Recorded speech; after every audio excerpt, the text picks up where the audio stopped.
images were very ominous and scary as hell in the dream. I was like I rounded a bend of all this chaos and junk and devastation and buildings and glass and all kinds of crap, and there are these guys that are just standing there like this, swaying very slowly with these whips. And gradually I'm realizing as I'm drawing this stuff out what the image means or what it was about, and what the sense that I had in the dream of what was going on there. That is to say, that rack with that skin is a stretched skin, and that was me. That's me on the rack. That's me. That's them. Now, them per se wouldn't mean necessarily the particular guys that were taking over the Society of the Propagation of Faith, but maybe so, but more representative of this whole consciousness out there that I was thinking about back in them days, you know? Right. And the feeling that I had about that image was not that skin on the rack was me, but that they, faceless, were all composed of skins of previous victims. That was the feeling that I had in the dream, or the sense that came to me in the dream, you know? Right. That they were, all the wrappings on them are more or less their past victims that they just kind of like rip off the rack and cover themselves up with. Wow.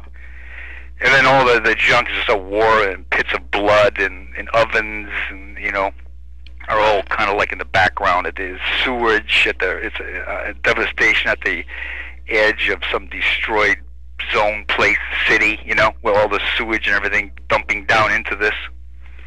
So, you know, that's the image. That's what it came from. Right. So you could see, like, kind of like that, and then it ends up in the art book, and it was actually the beginning for me of wanting to get into the gallery scene, as opposed to, you know, per se commercial art. Right. You know, not that I have anything against commercial art, mind you, but I just wanted to use that. I thought maybe this would be the beginning of moving in that direction, so I started to paint some other stuff. I painted another dream after that, so I don't know if you saw it, this guy being hauled by the cross. No, actually, I didn't. There's another sort of same dream out of that same period. Just, I don't know, if it may be on a website, I don't know, if you look. Huh. I don't even remember what the hell it's called. Huh. What was the title of the painting that you had? I never, in that art book, you know, that Ballantyne did, that they saw, the Black Sabbath saw, I think it was just called like Dream 1 or something like that. I never even thought about the title. Right. It was just something that I think the editors threw on it, because I didn't have a title at that time. I'd never really applied any title to it, you know. Right. When they actually used the image, did you have to go back yourself and put in the Black Sabbath? Yeah, I did an overlay.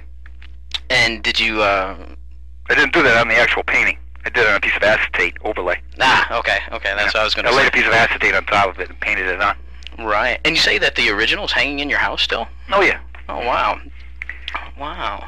Is it something that from the period between when you started to paint it or when you were finished painting, I imagine, up until the point where somebody showed interest in using it for an album cover, was it that significant of one of your works compared to everything that you had done to that point? For me personally, it was. Yeah. Just strictly on a personal level, yeah, it was.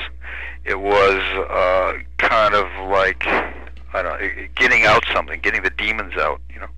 It wasn't even so much about like, gee whiz, I'm doing art here, you know. Right.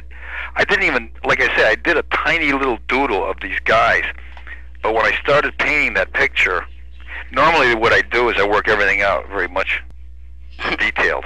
I do a lot of sketches, I work out the composition, you know, fool around, sometimes a little color comp, and think about it, and mull it over, and, you know, when you have the time. Then sometimes, you know, it's that whole process is speeded up when you're doing, you know, like, you know, 100 paintings for Marvel Comics or something. Right. But it's still the same kind of process. With that painting, there was no process like that. I picked up a piece of board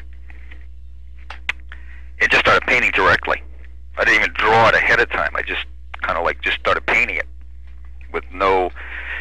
It was a completely different, unique experience for me in terms of art, because like I let the damn thing evolve as it happened. You know, more like an abstractionist, an abstract painter, I suppose, would work. Right. That you're not really plotting everything out. It just started kind of like coming out. that thing happened on that level. About how long did it take you from the moment that you picked up the brush and started applying paint to be finished with it? See, I'd be guessing. I'd say over a couple of week period, but that wasn't like every day. Right. You know, because I was, again, by this point I was fired. These guys, this new regime that had taken over. See, I didn't paint this picture down until after I had left the church. Ah, okay. So I was like, okay, backing it up a bit.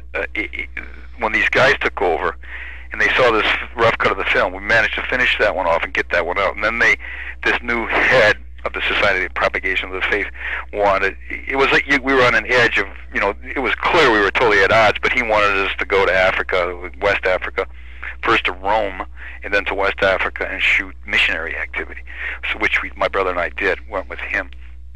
First to Rome to shoot the bigwigs in the Catholic Church, and then off to Ghana to shoot missionary activity. But then, while we were in Ghana, we shot all the stuff that this guy wanted us to shoot, all the official stuff. But then we connected with some, you know, Dutch priests who were, you know, for lack of a better term, liberal, if not downright, you know, radical. And they started connecting us with, you know, sort of like an underground movement, sort of like thing in Ghana. And we picked up all this footage, interviews with sociologists, anthropologists, a lot of students at the university. And they basically said, what the hell are you sending? Newark and Detroit riots had just happened. And they are saying, you know, what are you doing here? What are you sending? You know, what are you guys sending all these people over here to us for? You go back, you shut up in your own country. When you're a teenager or a pre-teenager, as I was, you attach, you know, all kinds of meaning to the photos and the lyrics of the record and stuff like that. Yeah, sure, I know. There's a bit of mythology associated with the record. Are you aware of that? There's mythology. No, I know nothing about it. Believe me, it's like I'm totally. You know, I don't know anything about it. Let's put it that way. Okay. Well, at the time, Black Sabbath had been, that was the second record that they did with a guy named Ronnie James Dio, who was their second singer. And there was a great deal of animosity between the band Black Sabbath and the original singer Ozzy Osbourne. There was a great amount of legal entanglements and stuff like that, and nothing was ever said nice between the two camps in the press at all. And in the painting, down at the bottom... So now, wait a minute, this is going on at what time? Early 80s. Early 80s, Early okay. 80s. And at the time, they're kind of among the fan base, people who had been Black Sabbath fans for a while, combined with people who were newly Black Sabbath fans or newly Ozzy Osbourne fans, kind of picked up on the animosity between the two camps.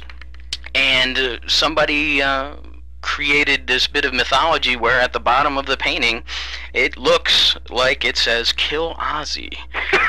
At the bottom of the riot. And that's interesting. So I'm sitting here actually debating, should I tell the truth and say that because I'm sure there are still kids out there loving to hold on to the myth.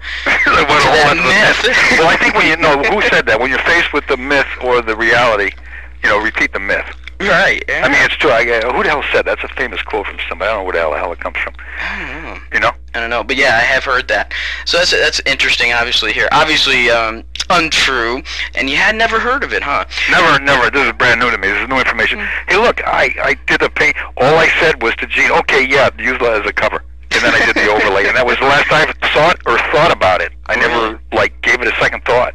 Huh. You know, except when I saw the heavy metal film and the music was in the film. Right. You know, but other than that, that was it. It was over with. I don't, you know, dwell on shit. I just move on from one thing to the next. You know. Do you own a copy of the record? I believe I do. Yes. Had you ever met any of the guys from Black Sabbath? No.